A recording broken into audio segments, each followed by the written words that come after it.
We're inviting you to join this Live Boost program to be a winner just like us.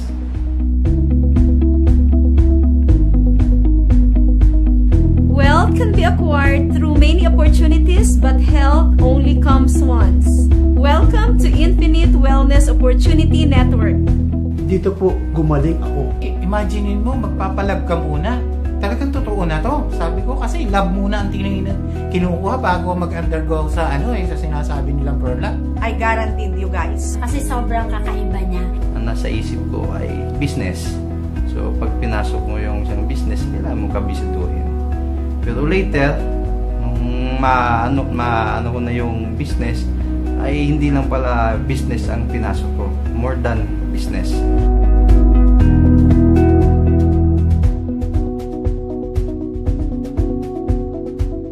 Amaze ako. 1 month lang. 1 month. Imaginein mo, yung mga dati ko nararamdaman. Sabi ko nga, di baling may diabetic ako, pero wag lang ako makakaramdam ng masasakit sa paa ko kasi hindi na ako makakapaghanap buhay. Pero after 1 month, as of now, wala po ako nararamdaman. Nakakapag-long drive po ako kahit motor po yung gamit ko, kahit yung sasakyan namin, kotse. Normal na lahat yung blood works ko. Before the program, madali ako mapagod. Minsan, nahihilo pa nga ako kasi na-acid ako. Lagi ang migraine. Kasi wala kang exercise. Tapos, mainit ang ulo mo. Maraming nabago. Ako, na-experience ko, gumanda. Bumaba lahat ng mga matataas na mga blood works ko. Kaya, yun. Maganda na yung result nung aking blood chem. Nagkaroon na ako ng gain. Nagkaroon na ako ng pagbabago sa katawan, sa isip, at sa aking kaluluwa. Siguro, dito ako dinala ni God. Nung di pa ako nag-undergo ng program, yung naramdaman ko sa katawan ko, madalas akong manakit ang likod ko. Tapos, mabigat yung katawan ko. Tapos, madali akong antokin. Tapos, mabilis din akong mapagod. Nung nag-change ako ng lifestyle dahil sa pagkain ko ng gulay, nakatulong talaga siya ng malaki sa akin. Ang BP ko po bago ako sumunod sa protocol ni Dr. Barona is 150/120. So, hindi normal yon, dangerous para sa isang katulad ko. Ang aking po BP, with the help of our Lord, 110/70. So, doon ako naniwala. Ano ba ito? Ganun lang ba? Pero, sa awa po ni Lord, talagang naniwala po ako. Bakit? Wala akong tinitake any synthetic medicines, any supplements. Hindi po ako nag-take. Nasanay din na rin ako ng pag-akyat pa na o ganun nakadali. Kasi nga, magaang na yung timbang ko.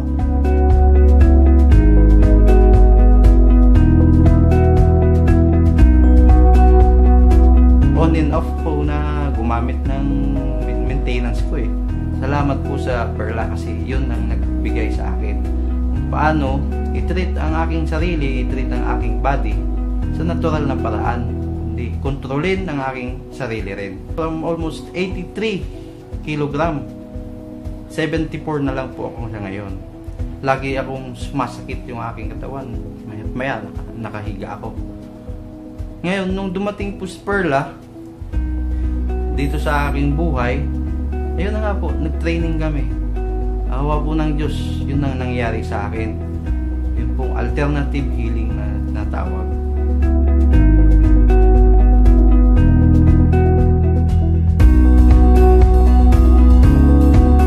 Napasama po ako sa participants ng Perla.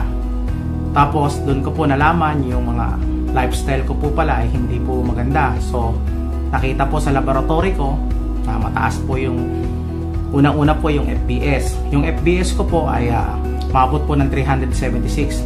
Yun po yung fasting blood sugar.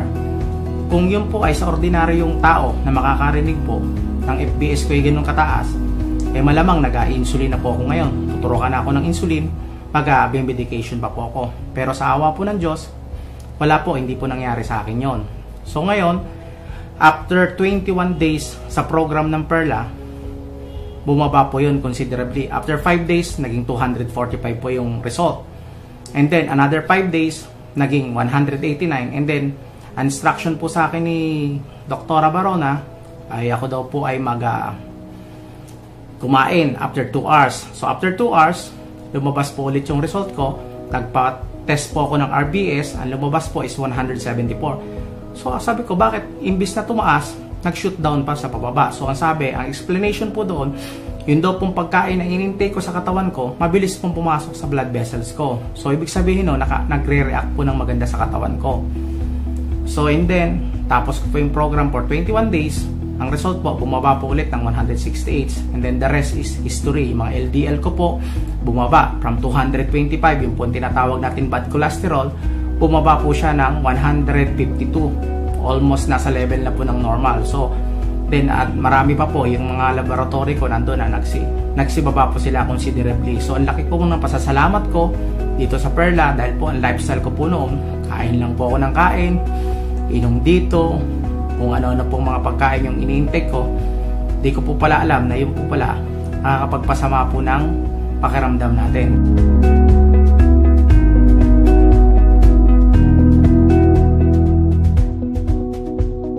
Huwag lang ako makakaramdam ng masasakit sa paa ko kasi hindi na ako makakapaghanap buhay. Pero after 1 month, as of now, wala po ako nararamdaman, nakakapag-long drive po ako kahit motor po yung gamit ko, kahit yung sasakyan namin, kotse. 48 years old na ako. So, sa akin, siguro, ito na yung pinakamagandang blessing na naibigay sa akin ni Lord. Then nagpa-check up uli ako, then lumabas yung result. Maganda na yung result nung aking blood chem. Lahat,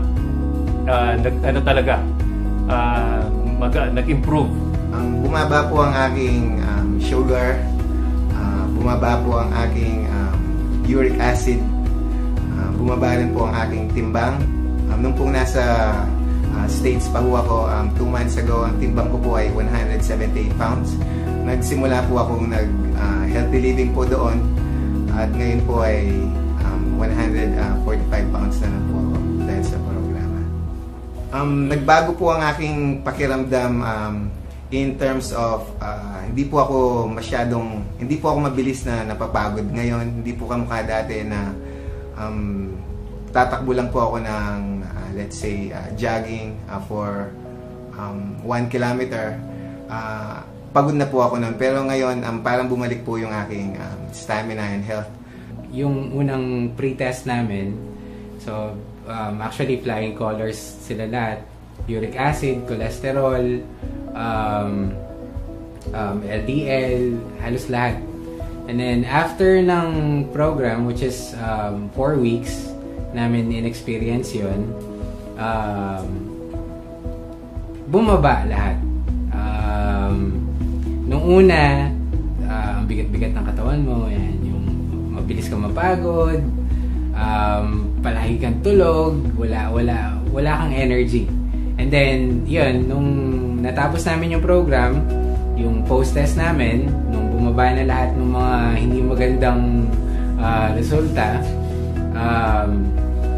yun na, energetic ka na, mabilis ka nang mag-isip, alert ka na. Nag-start ako 83 kilos, and then ngayon naglalaro na lang yung weight ko sa 76. Nagbago yung result, yung cholesterol, and yung talagang malaking pinagbago is yung uric acid ko. Bumaba talaga siya. Buong akala ko yung munggo is mataas sa uric. So, yung part of my diet is beans, which is pababa sa akin ng uric. So, I will continue this and I'm excited na for the next month, yung result ng uric ko is bababa pa. Ako, meron po akong 2 kids. I would like them to have this opportunity as well para at least may experience nila ano yung importance ng pagkain ng gulay and fruits. Yun yung kinaganda ng programa. Yes. Maipapasa natin sa mga hindi lang nakakoncentrate kasi sa atin, nakakoncentrate sa mga and then we can pass it on to our relatives. Right. Hindi lang sa mga relatives, sa mga iba pang taong nakakasama. Of course.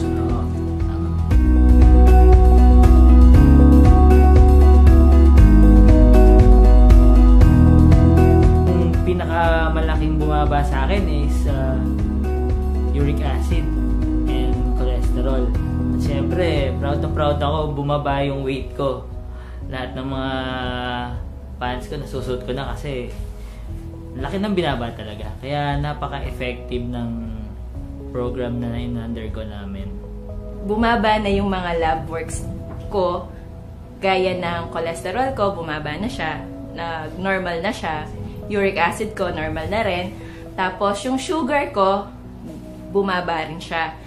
At the same time, yung weight ko, dati akong nasa 74 kilos, naging 71 na lang siya ngayon, 7.7 pounds ang nawala sa akin. Dahil sa pagkain ko ng tamang pagkain. Ngayon, normal na lahat yung blood works ko. Yun kasi yung problema ko talaga, constipated ako. Especially kapag nag-out of town kami, as in talagang hindi ako komportable. So yun yung naging problem ko. So, after 2 weeks na ginagawa namin yung program, diba? Sabi nga, lifestyle, kailangan talaga adjust ka, baguhin mo kung ito yung dati. So medyo babaguhin mo siya. Pero ang good thing mo po nito, after 2 weeks, sobrang alam mo yung pagkagising ko sa umaga, tapos ginagawa ko lang yung program kasi meron po kami nga, anong tawag dito, yung ginagawa sa umaga pagkagising. So after nun, alam mo yun, talagang tinatawag na kaagad ako. So sobrang dun po ako nagulat, and even nakita ko talaga yung difference ng bowel movement ko before and after. Gumaang yung pakiramdam ko. Yung dati kong hindi nagawa ko na. Sa pag-akyat sa aming hagdanan, may second floor po yung house ko, hindi na ako hinihingal. Ganun nakadali kasi nga magaang na yung timbang ko. Ako po si Robin. I'm Toby. I'm Junie. Lloyd. I'm Deb. And we are One Angeles Group. Meron po akong addiction sa alcohol. Yan. So, isa sa mga naging bad lifestyle ko yun. And aside from that, associated po siya nung mga pagkain na hindi tama na ipinapasok ko sa katawan ko. Ngayon, nung nag-undergo po ako ng programa ng LiveMost and with assistance ni Perla, na-correct ko po yun. Marami akong natutunan, marami akong na-correct sa lifestyle ko, sa pagkain, and then na-overcome ko rin yung sa addiction ko sa alcohol. So, yun yung malaking role na naitulong sa akin. Ako, same ako ni Robin. I have addiction with coffee naman. Especially yung content na sugar ng coffee. Dahil aside from the coffee itself, nalagay ko siya ng creamer and sugar. Food lover po ako. Mahilig ako sa sweets. Mahilig din po akong kumain ng fast food. Nung pong nag-undergo ako dito sa program na to, malaki po yung naging changes sa lifestyle namin ng buong family ko po. Kasama po yung mga anak ko. Yung pagluluto po, naging big challenge po siya sa akin. Kasi dahil dati kang nagluluto ng masarap na meat, babaguhin mo siya ng mas masarap na vegetables na may kasamang fruits. Yun lang, sabi ko, maalis lang yung mga ganun nararamdaman ko. Ang ano ko na nun, mabibless ako dahil una-una si Lord siguro ay nagpakita ng ganitong klase ng opportunity. 2011 po, na-diagnose po ako na ako po ay isa sa diabetic. Yung tuhod ko, yung aking ilalim ng paa, parang sinusunog, mainit. So, sa hirap na naramdaman ko na yun since 2011, kahit na ano pa yan, susubukan ko. Sabi ko sa sarili ko, minsan hindi ako makatayo eh. Imaginein mo, sir, may nangyari. Yung dating 112 ko, umahaba agad, naging 90 o 85, mga ganon. Oo, 112 yung aking FBS. FBS yun ha. And then sabi ko, ang galing naman ito, wala akong nag-take lang ako na isa-isa lang. Kasi sabi ni doktora, wag daw munang ialis yung maintenance kasi nagme-maintenance na po ako, sir eh.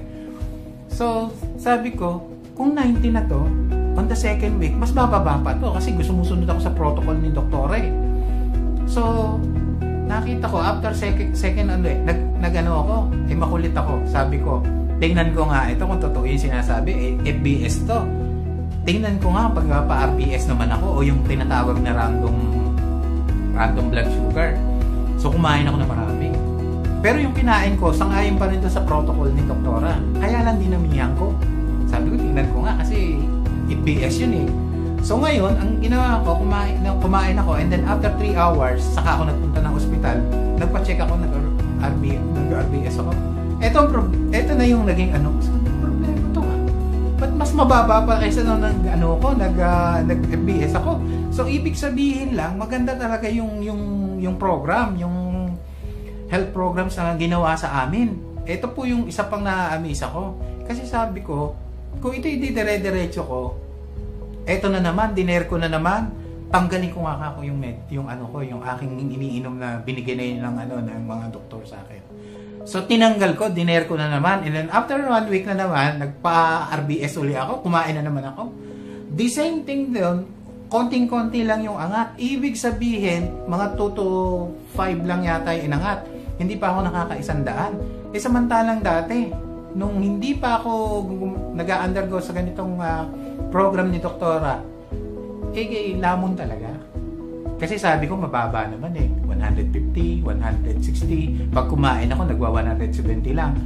Kaya lang, syempre, iba yung ngayon eh. Yung mga dati kong ginagawa, hindi ko na magawa dito kasi magaan na yung pakaramdam ko. Alam nga naman, balikan ko pa yung dati kong ginagawa. Ito yung maganda. Tayo yung dinidare ng ganitong, nagdidare tayo ng mga produkto before, and then tayo naman yung na-dare. Kasi ang sabi nga, tingnan na nga natin tong product na to, hindi naman ako nagkamali sa pagpili ng produktong ito.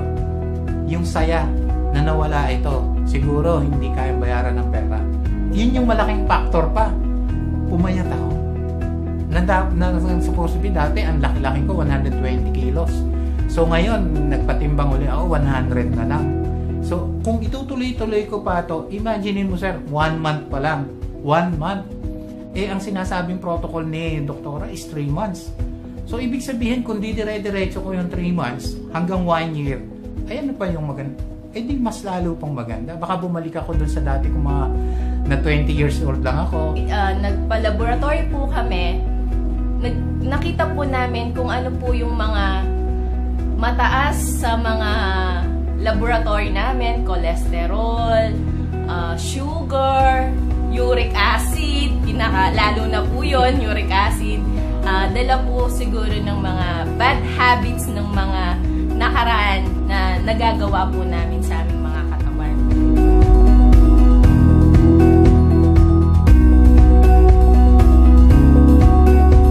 Ito na yung pinakamagandang blessing na naibigay sa akin ni Lord na nakatagpo ako ng isang produkto na hindi ko talaga siya iaalis sa aking tabi. Napakaganda na naitulot ng pag-undergo namin dito sa Lead Moms program. I-apply natin kung kayo ay talagang gustong gumaling. Ang maganda po nito, meron na pong iWon na makakatulong sa inyo at yung kanilang produkto na Perla. Masaya po ako dahil na-introduce po sa akin ang lifestyle medicine and Live Most po, assistant si Perla. Dahil po, through this program, natuto po akong mag-change ng lifestyle. Salamat po una po sa Panginoon. Salamat po sa Diyos at ito po ay nakita namin and then naging blessing po sa amin dahil sa health. Okay? So, good day po. Maniwala po tayo at mag-trust kay God. Dahil po, sabi po nga po ni Dr. Parona, ang healing daw po ng katawan natin ay ginawa na ng Panginoon. At yun po ay natural na nasa katawan natin na mag-heal.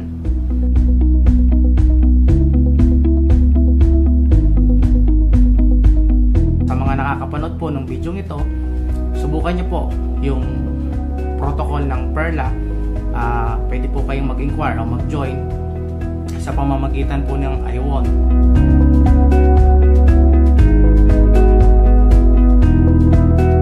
Maraming salamat po sa iWon dahil sa iWon, panalo ka!